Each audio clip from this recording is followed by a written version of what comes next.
2 வருடங்களுக்கு முன்னாடி நானும் ஒரு பொண்ணு ரொம்ப சின்சியரா லவ் பண்ணோம். ஒரு சின்ன பிரச்சனை 2 பேரும் பிரிஞ்சிட்டோம் லவ் கரும்.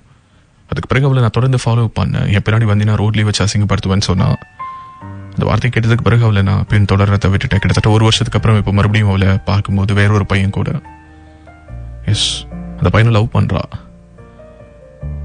நெருங்கி போய் என்ன காரணம்னு கேட்டேன்.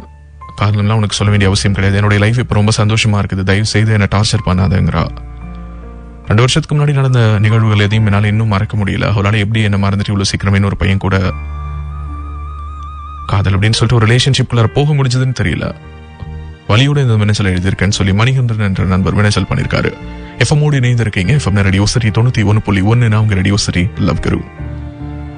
மணி எப்போதுமே நாம நேசிக்கிறவங்க பதிலுக்கு நம்மளை நேசிச்சே ஆகணும்னு சொல்லி கட்டாயப்படுத்த முடியாது. கட்டாயத்தின் பேரில் வருவது காதலாகவும் இருக்க முடியாது. இது முதல் விஷயம்.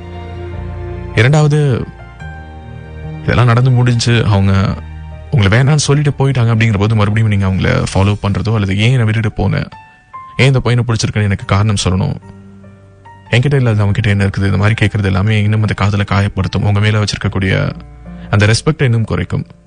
அது நமக்கு தேவையும் இல்லை. கிட்டாத ஏன் விட்டன மாற அப்படின்னு சொல்லுவாங்க. நான் அப்படி கூட சொல்ல வரல.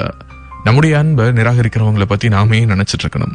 இப்போ ஒருத்தங்க நமக்கு நல்லது பண்றாங்க, நம்ம மேல அன்பா இருக்காங்கன்னா அவங்களும் நினைச்சிட்டு இருக்கலாம். நமக்கு கெடுதல் பண்றவங்களையும் நம்மளை தூக்கி எறிஞ்சிட்டு போறவங்களையும் நினைச்சிட்டு இருந்து நம்முடைய நினைவுகளுக்கு நம்ம என்ன மரியாதை கொடுக்க போறோம்? நம்ம சிந்துற கண்ணீருக்கு எந்த விதத்திலையும் தகுதியே இல்லாத நபர்களுக்காக சிந்தப்படக்கூடிய கண்ணீர் இந்த கண்ணீராகவே பார்க்கப்படாது. அண்ட் இன்னொரு விஷயம், கண்ணீர் அப்படிலாம் லேசா சிந்திடக்கூடாது.